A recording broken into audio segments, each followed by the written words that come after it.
Hello everyone, আমি ভাস্কর। আমার video যারা দেখেন আমাকে নিশ্চয়ই চেনেন। আজকে কোনো ব্লগ না, কোনো মন্দিরের ভিডিও না, কোনো কিছু না। আজকে থাম্বনেল দেখে আপনারা বুঝতেই পেরে গেছেন যে আজকে কি বিষয় নিয়ে আমি কথা বলবো। মানে হচ্ছে যে 15 দিন ধরে নাকি দীঘার মন্দির বন্ধ থাকবে। দীঘার মন্দির বন্ধ হয়ে গেল। দর্শনার্থীদের আর প্রভু জগন্নাথের সেই দর্শন তারা করতে পারবে না। এবার আপনারা ভাবছেন মন্দিরটা তো সবে উদ্বোধন হলো, এই তো সবে মনে হয় 1 মাসের মতন হয়েছে উদ্বোধন হয়েছে, তারপরে সামনেই আবার রথযাত্রা। হ্যাঁ, কী বলছো ভাই, এটা তুমি ভুল বলছো। না বস, একদমই ভুল বলছি না, পুরোপুরি ঠিক কথা। তার কারণ হচ্ছে যে আপনারা সবাই জানেন যে সামনে 27 তারিখে রথযাত্রা উৎসব হচ্ছে এবং দীঘাতে এত বড়োভাবে পুরো পুরীর আদলে এই মন্দিরটি তৈরি করা হয়েছে। সেইখানে এখনও পর্যন্ত কোনো রথযাত্রা এত বড় করে হয়নি। এইবারে দীঘার রথযাত্রা বিশাল বিশাল প্রচুর বড় করে হয়। আর আপনারা অবশ্যই জানেন যে 12 তারিখে প্রভু জগন্নাথ, বলরাম এবং সুভদ্রার যে স্নানযাত্রা সেইটা হবে। আর স্নানযাত্রা হলে আপনারা জানেন যে প্রাচীন ইতিহাসে বা আমরা বড় গুরুজনদের মুখ থেকে আমরা শুনেছি, স্নানযাত্রার পরে প্রভুদের প্রচুর মানে যে একদম যে বিশাল একটা তেরে বেগে যে জ্বর আসে, সেই জ্বরটা কিন্তু প্রভুদের আসে। সেই জন্য তাদেরকে বিশ্রাম দেওয়া হয়।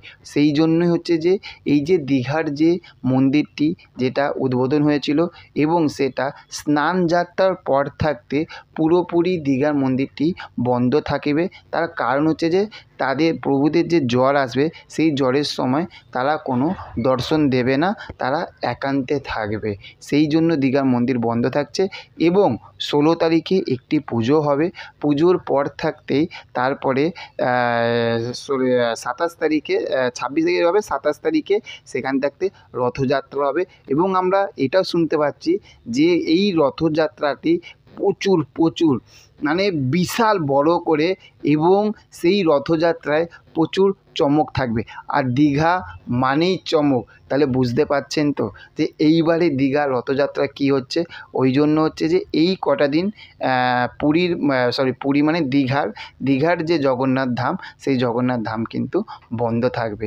এই আপডেটটা আমি পেলাম, আপনাদেরকে অবশ্যই শেয়ার করলাম। তো এই সময় যদি আপনারা দীঘা যান, হয়তো পুরীর মন্দির, বারবার পুরী বলছি, যাই হোক, সরি দ্য মিস্টেক, দীঘার যে জগন্নাথ ধাম সেইটা বন্ধ থাকবে। আপনারা বাইরে থাকতে হয়তো দর্শন করতে পারবেন, কিন্তু গর্ভগৃহে এতে যেতে পারবেন না। আর আশা করি এই সময় তারা কেউই যাবে না, আপনারা কেউ যাবেন না। সামনে রথযাত্রা আসছে, রথযাত্রার সময় অবশ্যই আপনারা যাবেন।